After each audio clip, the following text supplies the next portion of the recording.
If you go, what does a successful e-commerce business owner look like to us? It is that. It's super organised, really engaged with their team, with their stakeholders, really, really invested in their numbers. I've seen a guy, he came to us and he had like a 200 grand Facebook debt for all these ads that he was running that weren't actually at all profitable. I'm like, man, you've got no choice but to liquidate here. A lot of the clients that come through our door will probably tell us from the get-go that they know what their GP is, but 9 times out of 10, it's always wrong. Welcome to Add to Cart, Australia's leading e-commerce podcast that express delivers all you need to know in the fast-moving world of online retail. Here's your host, Bushy.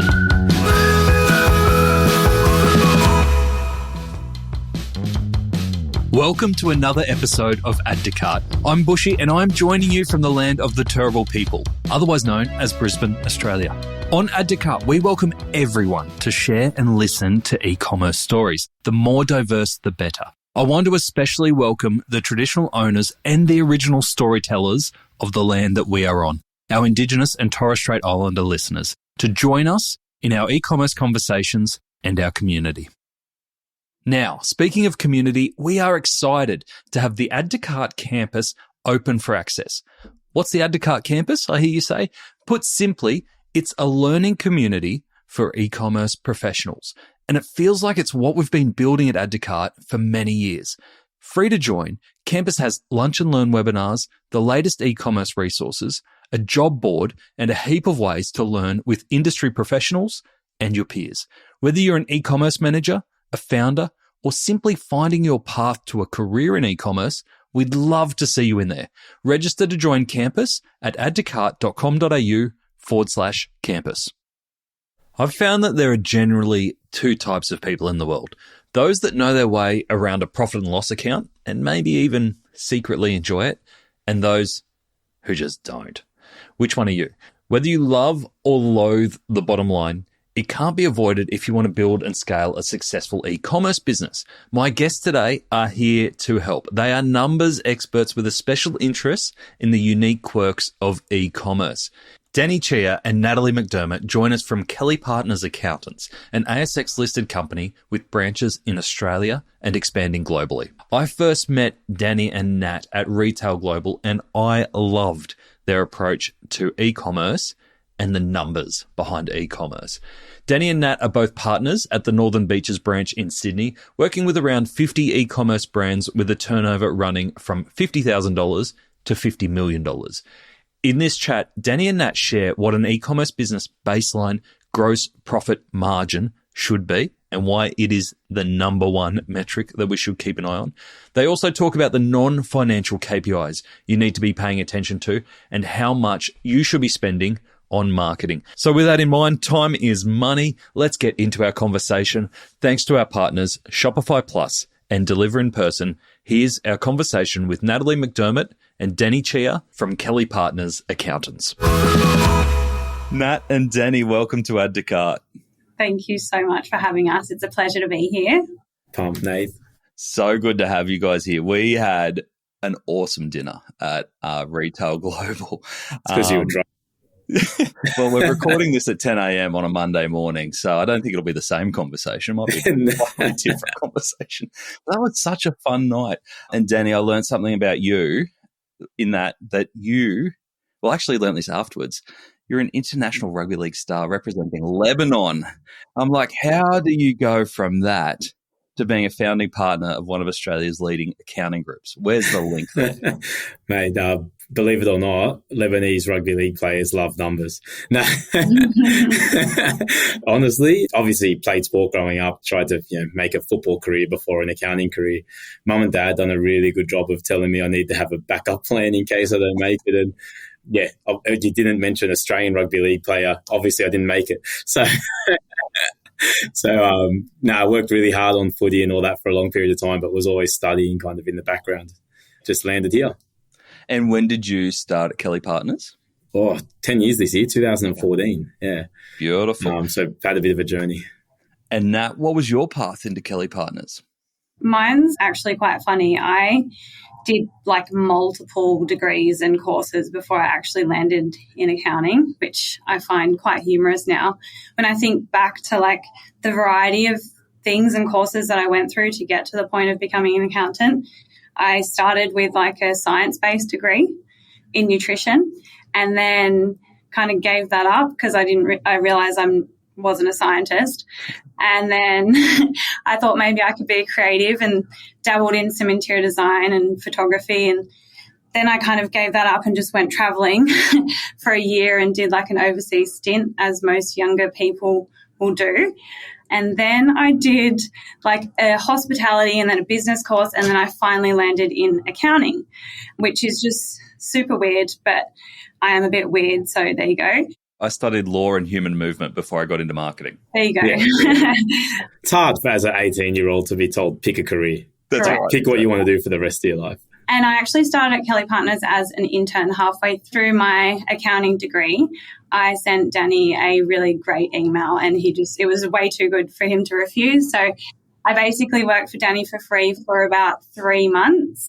Danny, what did that email say? I need your recollection of what this email said. Honestly, I teased Nat about this still. It was easily the worst written email I've ever received with no spacing. I just bag out the spacing on it, but just like in my head, a really bad email.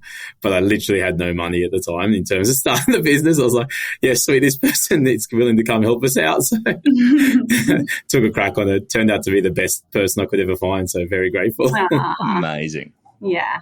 So, yeah, that's my journey into Kelly+Partners. Started as an intern and then kind of have made my way up to partner in quite a short amount of time. But with that came a lot of hard work and dedication and, genuine fondness and keenness for the industry and the businesses that we work with.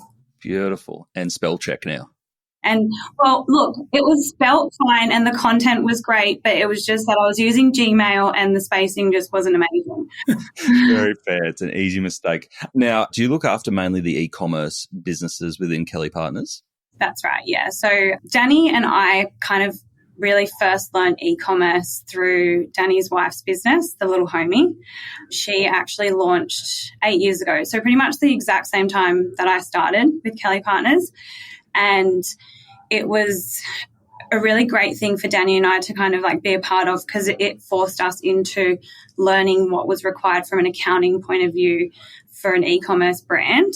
It's quite niche. Like all businesses are the same and all businesses require accounting, but e-commerce specifically is obviously quite niche and there's a lot of, stock issues and things that need to be worked through. We also like to look into like the non-financial KPIs, that side of things as well. So having the little homie to kind of like play around with from the beginning and, use it as our guinea pig to build out some really cool processes and how we could get some really good reporting for our clients. Yeah, we just kind of jumped on board on that and we were able to build out some pretty good processes, which we then replicated and executed for the rest of our clients. So yeah, but predominantly mine and my team work with e-commerce business owners, but Danny also specializes in it just by default because his wife has an e-commerce business. Yeah. My wife said I had to, so. Yeah. And now she's like, get out of my business. Get out. Yeah. That's what I like having that business there to be able to think about it like from it. We were obviously thinking as a business owner as well as an accountant, like we were building everything out like it was ours because it was. But yeah, we got forced into having to do that for Jess, so we did. How's the little homie going now? She actually announced this week she's shutting down, to be honest, but just more from a lifestyle career perspective, but it's done amazing. So I don't know if you've ever heard of it, but she launched a book called AB to Jay-Z, which went viral around the world. Yes. Yeah, there you go. Yeah, there you go. That's my wife. So went viral around the world, sold hundreds of thousands of copies, got sued by Jay-Z, had to open up international warehouse. Like we've done a lot of, in the 8 years of running it, we've had a lot of, ups and downs and really good stories. But yeah, Jess actually just made the decision now to call it quits more from she wants to, the kids are not babies anymore. She wants to get out of that world that she's been in and start something new. So we'll see what she does, but it means me and Nat have to find a new guinea pig to test all that stuff on. I'll get one out of this. Guinea pigs listening, put your hands up. I think the biggest thing that we learned going through that process was the entry to e-commerce is really low. So if you think about like Jess, my wife, starting, it was like on the couch with no business experience, training, whatever. It's like, I'm going to start a business. So like, generally speaking, the knowledge base and everything is coming from a really low level from an accounting numbers perspective. So it's that support, I guess, that we try and bridge the gap on. Yeah, and it's almost like, oh, shit, now I've got to learn tax. I've got to learn everything along because I've usually got a product idea or a customer idea. Literally. And that's where it starts. It's really funny that you said about Jess shutting down because of lifestyle factors. And it's funny that e-commerce is often positioned as like this beautiful lifestyle business where you can, set up a store and have 3PL and it all just runs without you. How do you find with some of the founders that you're working with, how are they feeling at the moment? Are they stressed? Are they kind of overworked, or are they feeling pretty good about where they're at? Nat, I might start with you on this one. Look, I wish I could tell you that it's all rainbows and butterflies, but for the most part, we are seeing quite a bit of stress in a lot of the business owners that we work with that work in e-commerce.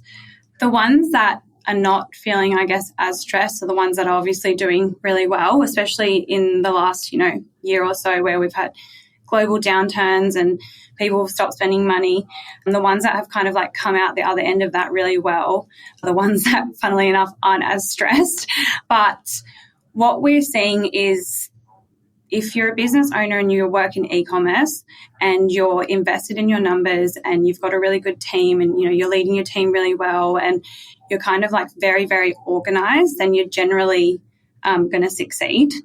If you go, what does a successful e-commerce business owner look like to us? It is that it's super organized, really engaged with their team, with their stakeholders, really, really invested in their numbers and are willing to experiment and take a risk on things as well. And that comes with like systems, not just like experiment on product or whatever, but, experiment using different systems and things like that. So they're the ones that we're seeing are doing really well. The ones that are stressed are generally, not as invested in their numbers. So they've run quite blindly up to this point. And as a result, they're making decisions based on what they think is happening, which often isn't the case. And they usually just sit on things for a little bit too long and aren't willing to kind of like take the leap on certain things. So for the most part, we're seeing that people are feeling stressed and they're having to like go on discounts and things like that, as you've probably been made aware of. So that's kind of where I see things sitting at the moment. They're kind of playing the game that's right in front of their face. Correct. Yeah. There's like no kind of strategy behind what they're doing. They're just super reactive to what's going on. And that can often end you up in kind of like, death spiral. Yeah, pretty much. There's a Warren Buffett saying, I think it's Warren Buffett, but like as the tide goes out, you see who's swimming naked. And it's literally like, it's not e-commerce, it's all businesses. When times are good, things are pretty easy to be successful. When times are tough, the people that live on purpose, do things deliberately, have a plan generally.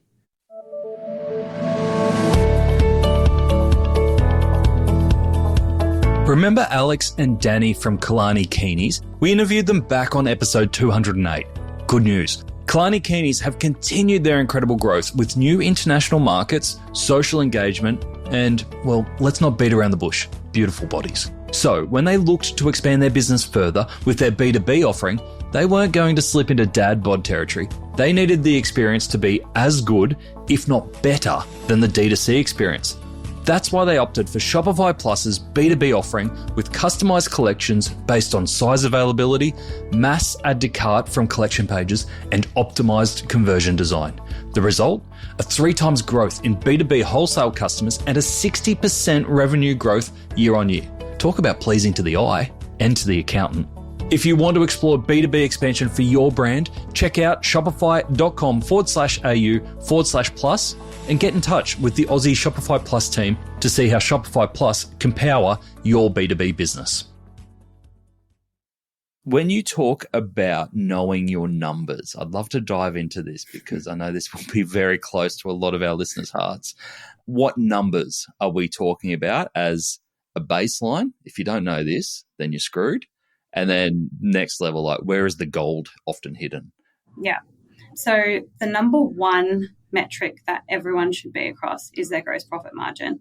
So without knowing what that actually is, it's really hard to, one, run your business and know how to spend your money.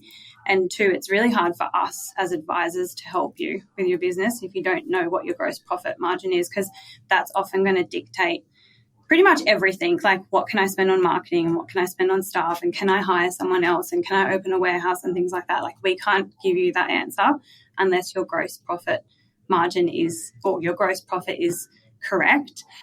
What's a good gross profit look like in your books? It's a minimum of, I mean, you've had Paul Waddy on your podcast before. He has his 50-30-20 rule. So we also agree with that. So like 50% is your baseline. Anything above that is obviously a bonus, and it means that you've got more money to play with in terms of like your marketing and your staffing and things like that. But 50% is baseline. Why we see, like, a lot of the clients that come through our door will probably tell us from the get-go that they know what their GP is, but 9 times out of 10, it's always wrong, unfortunately.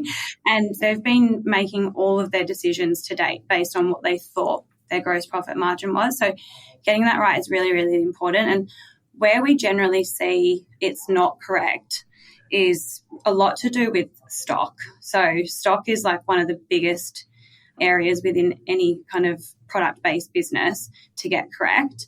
You're going to need like a really good, or it doesn't even have to be really good, you just have to be really good at managing it. But an inventory management software or an Excel, something, as long as you're good at managing it, and as long as you know what actually needs to go into it from like a cost perspective, then you should theoretically be able to get a proper cost of goods sold number at the end of each period, month preferably, and you should know what your stock valuation is at the end of each month. So if you've got those two figures, then theoretically we should land at a pretty accurate gross profit margin. But 9 times out of 10, that's not happening. So 9 times out of 10. I'm going to say 10 times out of 10. Yeah. It doesn't happen 9 times. It happens every time. I'm trying to be optimistic here, Danny. It never happens. Like, people just, everyone says they know, and it, like, literally every single time we end up working. And we work with big brands. It's not like we're working with small brands. It's just, it doesn't get the detail it deserves. But, you know, that's a basic, right? Knowing how much stock you've got and what goods you're selling. That seems pretty fundamental to ecom. Is it because it's not factoring returns, damaged stock? So some of the common mistakes that we'll see when business owners are accounting for like the cost of their stock, say, is they might only consider the cost of the product itself as, you know, what the stock is worth, but it's actually like the landed cost, so like the freight cost that it took to bring in, foreign exchange, import fees and everything like that. So that all needs to be factored in. So it's not just the cost of the product, it's the cost of actually bringing it into the country. And so that needs to be factored in. And then sometimes they might factor in things like GST and whatnot. GST wouldn't normally get included in that. So, and then also they might run into, I guess, issues if they're trying to apply like an average cost, say, to, you know, a whole shipment that's got really expensive, really cheap kind of stock all in the one shipment, then that can kind of murky the waters as well. So you need to break it down by category? If they're dramatic, by SKU, yeah. Sometimes it's like not possible, but there are workarounds to kind of get it at least 80 to 90% accurate as opposed to it being completely wrong. So that's kind of like what we mostly will see come through. And then things like deposits, so like deposits for stock, they might get coded to stock on hand, but they should actually be deposits paid. So it's for stock not yet landed, but it also shouldn't be on your P&L because you haven't sold it yet. So there's so many different issues that could kind of arise from a accounting for stock perspective. It's funny you say it's so basic, but like that's probably the 20% of the problems, as in like everyone has, most people have those problems, but there's 70% of people just don't do the basic of recording stock on hand and they just code everything to P&L. And obviously if it's a stable business, turning over, it kind of washes out in the wash, but most of the guys we're working with are trying to grow and growing their business. So their GP margin just doesn't make sense ever. And you've got all these spikes and drops and if we just fix the 70% of people doing that part, it probably makes our lives a lot easier. Then we can get the icing on the cake with all the things Nat's saying there. Yeah. But yeah, like it is really basic and it just doesn't happen. It's crazy. And from a system perspective, are you normally general use case, Shopify into Xero, or what are we looking at in normal system flow? It depends on the business, and it depends on the types of products that they're selling, and it also depends on whether, they're manufacturing their own products or they're changing the product once it's landed. Maybe they're adding things onto it. Maybe there's different variations that can be added on. If that's the case, then you're going to need a more complex, inventory management software. But we've got clients that do just use, say, Shopify for their inventory management software, and it works well because they've got just a few SKUs and there's no variations or anything like that. So that works fine. But if you've got multiple stores, bricks and mortar, and then you've got online, that's not going to work if you need to do transfers and things like that. So we are seeing a lot of our clients migrate to a proper inventory management software like Sin7s and the Unleashed of the world. Yeah, that makes a lot of sense. Yeah. Well, we've got through one key metric, GM or GP. What else are you looking at? Honestly, once we know what our gross profit margin is, the rest is a bit more simpler to work with. So the next two real big ones that we're looking at are at an OPEX level. So we're looking at how much you're spending on marketing as a percentage of your sales and how much are you spending on staffing. They're really, once you get past all your direct costs, they're the two biggest ones that are going to stand out on your P&L. Everything else is death by 1,000 cuts. It's kind of immaterial. So we're really kind of honing in on those two categories for the most part. Would you agree, Danny? Yeah, 100%. No. Yeah. And do you have a good benchmark for those as a percentage of total rev? Yeah, again, it depends on the business and how much gross profit you've got to kind of play with. But I personally think that as a standard benchmark, you'd be spending 15%-ish on marketing. And again, depending on whether you're online only or you've got physical stores as well, between 10 and 15% on staffing. And where you are in your journey, obviously when you're starting out, you can't hit those metrics. It's hard to hit those metrics in day one because you've just got a baseline marketing and staff costs. And, we're okay with people going over those benchmarks. So we don't sit here and go, hey, here's the benchmark, don't go past it. It's more here's a baseline. If we decide we want to speed, going back to running your business on purpose with the data to make decisions, if we go, hey, we want to speed up the growth, we're going to invest heavier into marketing, happy days. There's nothing that stops us, but you're doing it deliberately with a decision, with a team making, pulling levers as we're going, not just blindly Facebook. I've seen a guy, he came to us and he had a $200,000 Facebook debt, debt to Facebook for all these ads that he was running that weren't actually at all profitable. I'm like, man, you've got no choice but to liquidate here. There's actually no path away from this. But they take marketing as the pill to it's not the solution. So more often than not, it's not the answer. Yeah. And I think just kind of piggybacking on that, because they feel like it is a solution, they are just throwing money at it in so many areas as well. It's not kind of a focused strategy when it comes to marketing. I've had a client come through recently once we tidied everything up, we could see that she was spending around 35% on marketing, which is quite high. And then when we kind of drill down into all the different categories, she's paying an agency and she's got two girls internally doing marketing and she's got another agency that's doing another type of marketing and then she's doing her, and it was just all over the place and it wasn't working. So it's kind of it blows my mind that business owners are okay with spending 35% of their revenue and actually not having a handle on what's going on. And when you ask them, do you know if it's working for you or do you know what your ROI is, they would have no idea. And it's how are you comfortable spending all that money? So, and that's without saying the client's name, Gaffer, what were they? What's that business turning over? About $2 million a year. Yeah, it's not huge, but it's not immaterial either. Yeah. You're doing $200,000 a month. I get a feeling that a lot of founders are I don't want to disturb the processes or the balance. They say, I've got those internal people plus an agency. The wheels are staying on, so I've just got to keep going without... They think the wheels are staying on, but Nate, there's an ATO debt building up or they've taken a shift loan or they've spoken to Wayflyer. They're plugging the holes in other ways that are almost unseen, relatively unseen. It just gets to a tipping point. Yeah, that makes a lot of sense. Nat, I was really interested earlier in our chat. You said that it was really important to look at the non-financial KPIs as well. For e-commerce businesses, what are some of the non-financial KPIs that you really like to look at?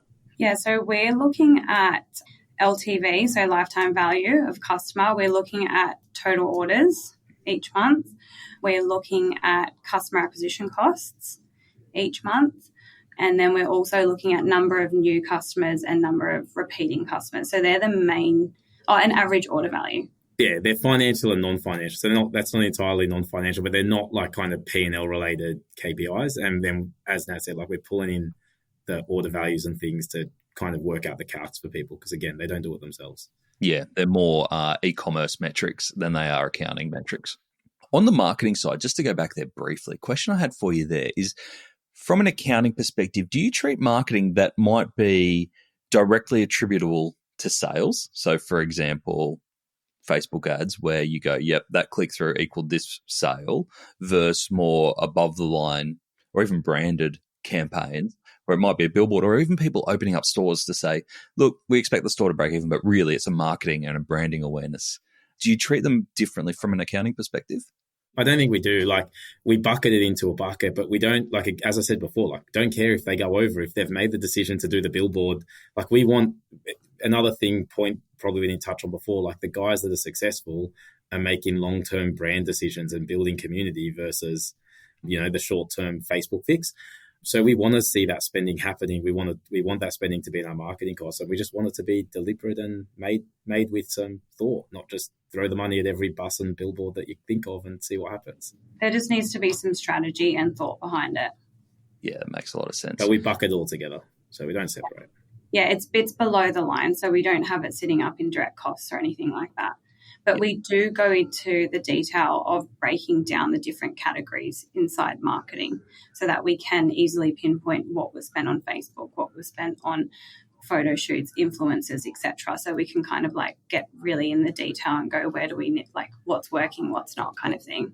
Do you find that that's a problem for a lot of e-commerce businesses, is the attribution of where the sales are coming from? Yeah, it's impossible to know completely.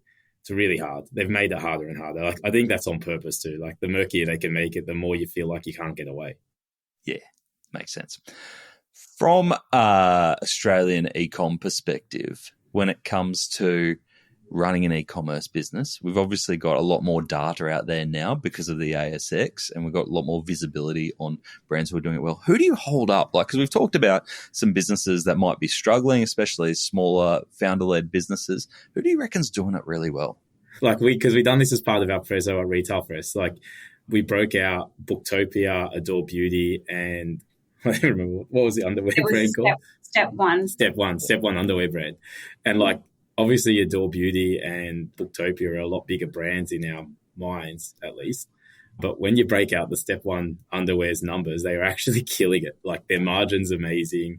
Their marketing, they're spending like heaps more on marketing as a percentage, but they're getting the customer acquisition. So I can't remember off the top of my head, but I think they're making 20 mil profit a year. They were operating on close to 70% margin and then spending 38% on marketing. Yeah. So like, now I benchmark against them essentially when we're looking at stuff, because I think they're doing unreal. So yeah, we had Greg on the show almost 2 years ago now. Yeah. Okay. Good value. It's done amazing. It really has. It actually blows my mind. It's men's underwear. It's so niche. It's ridiculous. But he's done very, very well. I hope you bought shares when it kind of did that little dip and then it's on its way back up again. I'm going to keep buying, mate. Don't worry. I'll just average cost my way in there. This is not a financial podcast. Blah, blah, blah. Yeah. In terms of in general, we've got probably 40 or 50 brands we work with now. So we've got enough data within our own database essentially to benchmark. And like, they're ranging from 50 mil turnover to 50 grand. So we've got enough data essentially now internally. If you were to start an e-commerce business today, what kind of e-commerce business would you start? Because we've got all sorts now, right? We've got omni-channel, we've got subscription, we've got D2C, we've got wholesale, we've got B2B. Where do you think the money is in e-com? I think about this all the time, and I try and think about like, what would I sell? Because I love products. I do. I love shopping. I love products. That's why I'm in e-commerce accounting, just to make it a little bit more fun for me. But I personally would sell online only, right? And I would sell apparel just because I personally love buying clothing, caps, bags, belts, things like that. So I would not try and reinvent the wheel. I would just pick a product that I like or a few products that I like and just try and do them better. And I would sell only online. Okay. You don't think there is that movement that we're seeing at the moment of D2C brands purely coming from a lazy point of view, where I already have the answer I expect from an accountant. This is me. This isn't a world where I'm still an accountant. I'm still running a team in an accounting firm. I would do purely online. But no, I know where you're going with that. And I do, we've got a lot of clients that are online wholesale, omni-channel, so online wholesale and, a couple of stores at least. And there's arguments for and against for sure. But I will say that you're never going to be able to make a decision as to what works for your business if you are not doing the accounting properly and you're not looking at your reporting properly, dead set. So we took on a pretty big client recently, big, revenue-wise and profit-wise, but had zero kind of processes in place. Data was all over the place. We did a nice big clean-up. And in our first meeting, we were going through our first lot of beautiful reports. And before it even started, she was, we asked them to share any news with us and how they're feeling and things like that. And she said, I hate wholesale. I hate the wholesale side of my business. It eats away too much time. And I just hate dealing with the wholesalers basically. And I was like, do you know what percentage of your revenue your wholesale channel makes? And she was like, I would have no idea. So I was like, well, lucky we have these beautiful reports that we're about to go through. So I've opened them up and I said, it actually only makes up 6% of your total revenue. So if you want to get rid of it, by all means, go for it. So ecom online was 94% of her business. Wholesale was 6%. So there's definitely arguments for and against. Yep, that's a really great example. Thank you. Danny, what are you starting? Mate, I'm taking some of the lessons from Jess's business and just reapplying them. So we done the kids book as a starting product, had 95% GP margin. I'm trying to find another product like that. Yep. We went into clothing and things like that. I know Nat said apparel then, but the returns and the sizes and having to deal with 7 colorways and all the just meant that you're holding so much more inventory and so much more back and forth and packaging and etc. was a pain in the ass because you had to have different stuff. So I'm trying to find a product that's fits in one product that I don't have to have all these different sizes and colors. Yeah. And I'm probably the downside of Jess's product like AB to JZ was that you order it once, you order it maybe twice, but it's not something that you're coming back for often, which is an upside of clothing. If you get them into the community, they keep coming. But I'm trying to find something like protein or something like that where once you're on the hook, I'm getting you there every 3 months or whatever, 6 weeks, the muscle meals that we get here or delivered every week. So trying to play in that space, mate. Repeat orders, no returns, good shipping. And ideally not quickly perishable either. Not quickly perishable, yeah, agree. Oh God. Okay. All right, we'll leave that one with us. We'll come up with an idea. I'd stay away from clothing personally just because it's hard. And but Nat's going to go get some good accountants to look after that side of the business. When you and also, I know good clothing products. So. Yeah. Everyone says that. It's your taste, but you get to the market and they've got a different taste. The comment you made about the 3PLs is true. And we got the 3PLs for Jess's business and it was amazing. Shipping your own products to get the 3PL to do everything does change your life. So I definitely use 3PL, but you lose a lot of flexibility with that also. So you can't do your, special gift wrapping and stuff like that. So you got your pros and cons always. You're handing over the last mile effectively. Correct. How was your last e-commerce delivery experience? Did your order arrive on time and undamaged, or did it fail to fulfill expectations? If you are a high-value brand, just think about the low-value experiences in the last mile affecting your reputation. Delivered in full on time, or DIFOT if you're in a hurry, is a metric that matters for retailers and customers. Why? Because it shows whether deliveries are happening reliably and on time. Many Aussie retailers are settling for 70 to 80% DIFOT scores and dealing with a lot of unhappy customers. However, after partnering with Deliver in Person, experience-driven brands like Samsonite, The Party People, and July see a consistent 99.6% DIFOT score. Don't settle for less. Make your last mile experience the first thing that customers remember. Learn more at deliverinperson.com.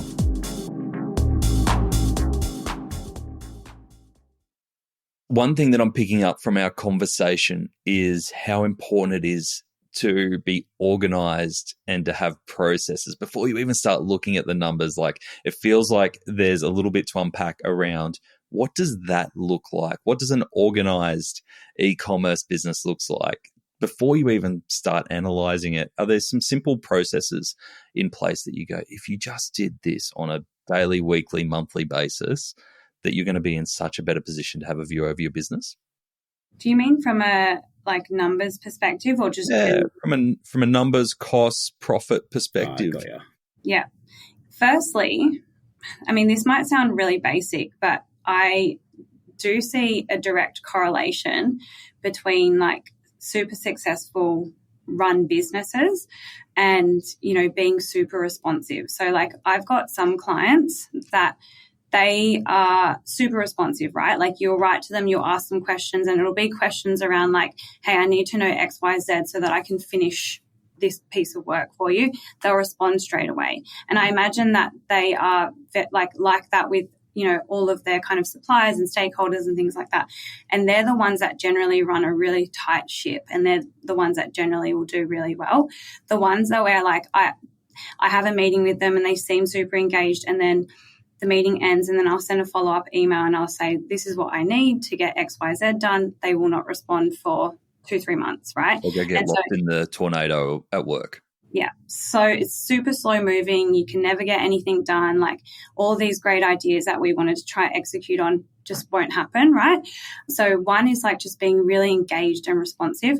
But from a processes and numbers point of view, you definitely need to have a good bookkeeper in place. So, and bookkeepers won't necessarily solve the process issue. So you still need to solve that process issue, but having a good bookkeeper or an accountant that you engage to do your bookkeeping is critical in getting your data right. Before that comes, I would suggest that there is a process in place. So when we're talking ecom, we're talking about closing off every single month properly. So what that looks like is we're splitting out all your different sales channels, because otherwise you're just going to have one line item that says sales and it literally tells you nothing other than a number. And so we're splitting those up. We're making sure that we're taking up your merchant fees, because merchant fees don't happen automatically inside your Xero file. They have to be manually taken up. We are taking up your discounts, your refunds. We're making sure your GST's been, accounted for properly, your GST on imports, and that you're not paying GST on your foreign sales. And, a few other things to kind of tidy up the data. A lot around timing as well. So making sure that your costs are being taken up in the right period, things like that. So that's what a good kind of process will look like. And then you'll need a bookkeeper or an accountant to kind of implement that process. So that's what I think a good kind of bookkeeping data process looks like. I think personality-wise, fundamentally, you're spot on. If we don't have business owner personalities, and that's probably, again, more evident in e-commerce than in other industries, because the barrier to entry is so easy. To run the accounting firm, you have to have done 7 or 8 years as an accountant. It just doesn't happen otherwise. So there really is that gap of, I woke up one day and now I'm a business owner, but I'm not really a business owner. So personality, and I'll talk about Jess, my wife. She isn't an entrepreneur by nature. That's just not who she is. She's an amazing creative person that, she had Nat and I to push and drive the direction of the business, which helped her. But her natural instinct isn't to hustle on the weekend to get that next kind of sale or whatever open. And it can spin out of control pretty quickly if you don't have these processes, can build up tax debts, can build up liabilities pretty quickly, right? Yeah. Become insolvent without even recognizing it, that's the scariest part. I think the front end ego hits just distracted gaffer. You launch your business and you get your mates pat you on the back, you start to get some sales through, and when you get to $100,000, $200,000, whatever a month, and you just don't backfill the process. Yeah, and you're getting the Shopify Bing all the time on your phone. You're like, Yeah, yeah. Right. It feels good. It feels good. We got the hit. Yeah, without some process or without someone there to kind of pull it back in, they keep acting like they're doing things correctly because they don't know any different. And then outside of that as well, like once the month has been closed off from an accounting point of view, like actually taking the time to then run your reports and look at your numbers. So whether you're doing that on your own, which is fine as well, as long as you know that the process is correct and the data is correct, it's fine for you to run those numbers on your own. But obviously, like some people aren't going to be able to read a P&L and know exactly what it's telling you. So at a minimum, looking at it on your own, but even better than that, sitting down with your accountant or your advisor and actually going through them top to bottom and really drilling down into all the main, the key accounts and like, how much is it costing you to do this? And can I be putting on someone else to do this? And, going through all those questions that you might have and actually being able to make an educated decision behind them. So, yeah, I think like having that process is the foundation to truly being able to make some really great decisions and being able to like grow your business. And just last question on the process piece, difference between a bookkeeper and an accountant. Is bookkeeper, in my head, they're reconciling everything to make sure all the data goes in. Is that a fair assumption, or is there a lot more to bookkeeping than what I'm putting to it? Yeah, that's basically it. So they'll do the reconciling, but then they can also take up like manual journals and things like that. So if we build them out a process step by step, take up this journal to do this, X, Y, Z, they can follow that as well. But they're not going to be able to approach things from like a strategic point of view or anything like that. They'll just get the data clean and they'll follow the process. Yeah. Great. When you separate accountant, split accountant, like there's tax accountant that most people probably kind of bucket all accounting into, doing your compliance. But then there's like, your financial control and CFO kind of advisory stuff, which is probably where Nat and her team do a lot more of their, great work. Anyone can kind of do your BAS and your tax return. Most of the time we pick them up, it's wrong, but it's largely Anyone right. can do it badly. Yeah, it's mostly correct. But that's what most people think about their accountant as. They're not thinking about the other stuff. But yeah, so there's probably 4 different roles there, not 2. And I get that a lot from our conversation already, is that you're thinking about it from a business perspective, not just how to make the numbers right. And Nat, something you mentioned earlier was around taking the right risks, because we've talked a lot around avoiding risk and just getting the basics right. When it comes to e-commerce businesses and you're helping guide them on the risks that they can take, which I think is great when you talk about accountants, because normally it's not something that you talk about when it comes to accounting. But when you are talking about the risks you can take as an e-commerce business, generally where does your advice or your head go to? That's a really good question. One thing that comes to mind straight away is like really recently, like we're not here, trying to encourage our clients to take on debt as an example. But if it's being taken on from a strategic point of view, then we will kind of like encourage it. So a specific example to answer that question is, had a client recently and they're in a bit of a, I guess, cash flow hole at the moment, like a lot of e-commerce business owners are. But he's hit the nail on the head with this certain product line, right? And he knows that if he can just, buy a shit ton of it, he'll be able to sell through it within, 2 months easily. So it's like, okay, cool. Well, if and it's, it's at a 60 or 70% margin. So like, that's like, okay, cool. Let's try and get some funding, go and buy a whole bunch of that stock and let's sell through it, right? So that's like a bit of like an educated risk-taking decision, if that makes sense. But you can take that risk because you know that GP is correct and is solid. Correct. Yeah, that's right. Yeah.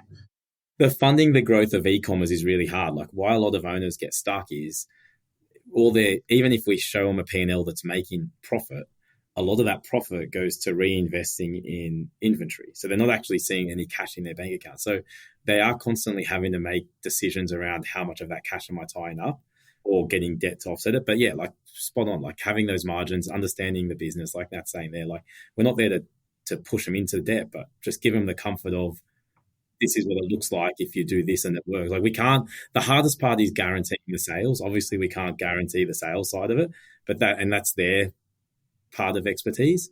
But like modeling through it is... You can model pathways for them. Yeah, exactly. That was a great chat, guys. I really appreciate that because it gives us a really good idea, I think, for business owners, especially at this time in the world where I think the downturn has gone on a lot longer than many had expected or hoped for. And there's a lot of founders out there that are just kind of hanging in there. So I think if there's any message that you can take out of this is like, don't just get stuck in the day-to-day, what's in front of you. Make sure you're understanding your GP, understanding those key metrics, and then putting the processes in place to help you make those strategic decisions that you're going to have to act on pretty quickly.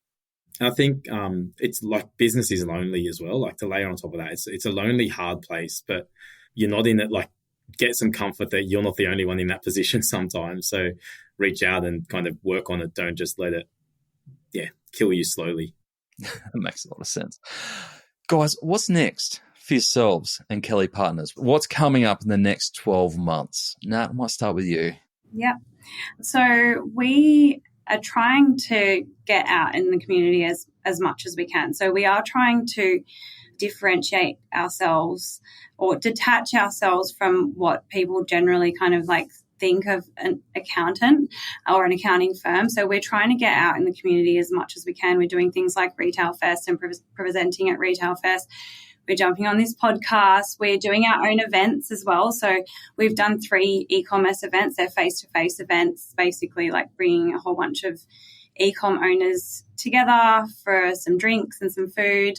You know, we're going to be doing a lot more online virtual workshops around e-commerce accounting. We're going to be doing more face-to-face workshops as well. So we're just trying to, get out there as much as possible and try and make it fun as well. I think that's probably like the biggest differentiating factor is like try and make accounting as fun as possible, try and be as engaging as possible and really show that we're seeing things from the business owner's side. We're not just approaching things from like a tax compliance point of view, which most accountants will. We really, truly do kind of sit on the business owner's side. And we just want to kind of communicate that and get out as much as possible. I love it. Well, I can attest to the event at Retail Fest. It was a lot of fun. That's good.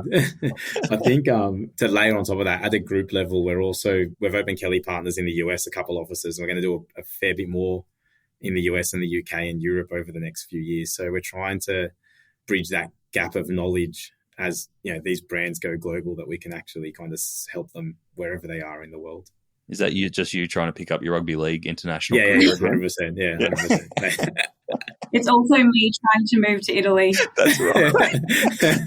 Sourcing trip for the new quote. Yeah, new office. Yeah, we're going every trip tax deductible is essentially what we're trying to get to. Brilliant. Nat and Danny, if people have listened to this and they want to get in touch with you or find out more about what Kelly+Partners do, what's the best way for them to do that? I think just you can send us a message on LinkedIn. So I'm Natalie McDermott, MC, DERMOTT, and Danny Chiha, that's CHIHA, not the chia seed. So message either one of us on LinkedIn. And then we also have Instagram. It's Kelly+Partners Northern Beaches is our office. So you can search that on Instagram or hit up our website. We have like an e-commerce in the industry section, an e-commerce page, so you can get in touch through that as well. Beautiful. Nat, Danny, thank you for joining us on Add to Cart. That was a lot of fun. I feel like we only just scratched the surface. There's a lot more there, but really enjoyed that, and I think you've helped a lot of listeners, so thank you. Appreciate it, mate. You. I don't know about you, but I haven't had too many conversations with accountants that are as free-flowing and natural as that one. You can tell that Danny and Nat really do bleed e-commerce. They've been in the trenches with their e-commerce founders, helping them get through some tough times, some great times, and making sure that they've got a sustainable business at the end of it. Here are the 3 main lessons that I took away from that conversation with Danny and Nat. Number 1, gross profit is number 1. Get your gross profit margin correct. Danny and Nat say that usually their clients bring them this figure, and it is wrong. Gross profit is the figure from which everything else comes, so it has to be correct. Common mistakes include leaving out the import tax, not getting stock inventory right, not taking a holistic view of the cost of that product. Danny and Nat say that if anything, make sure you get a clear understanding of what your GP byproduct is to be able to run a successful business. Number 2, get financial help. Danny and Nat, of course they would, but they said get a good bookkeeper and an accountant who can close off properly on a monthly basis. Don't get to the point where I know it's easy to do, is letting it run and then going back and trying to reconcile and make sense of months and months of information. Have the right team by your side if you are not a numbers person to make sense of what you've got so that you can make the right decisions. You don't necessarily have to be in the detail of every number, but you need people around you who can, so that you're working with real data and up-to-date data. Number 3, marketing as a percentage of cost. Danny and Nat said that, depending on what business you're in and what stage of business you're in, marketing costs can fluctuate. But as a guide, they said that marketing should be about 15% of your total sales, unless you've made a specific decision to either spend more or spend less based on the time of year, new product launches, or your risk profile. But about 15% was the number that they said marketing as a percentage of total revenue. Before you go, we'd love to invite you to join our free e-commerce learning platform, Add to Cart Campus. Meet other professionals and learn from e-commerce experts to take your business and your e-commerce career to the next level. Register to join Campus at addtocart.com.au/campus. Now, if you enjoyed today's episode, make sure you share it with a friend or a colleague, or even better, leave us a review on Spotify or Apple. It really makes a difference.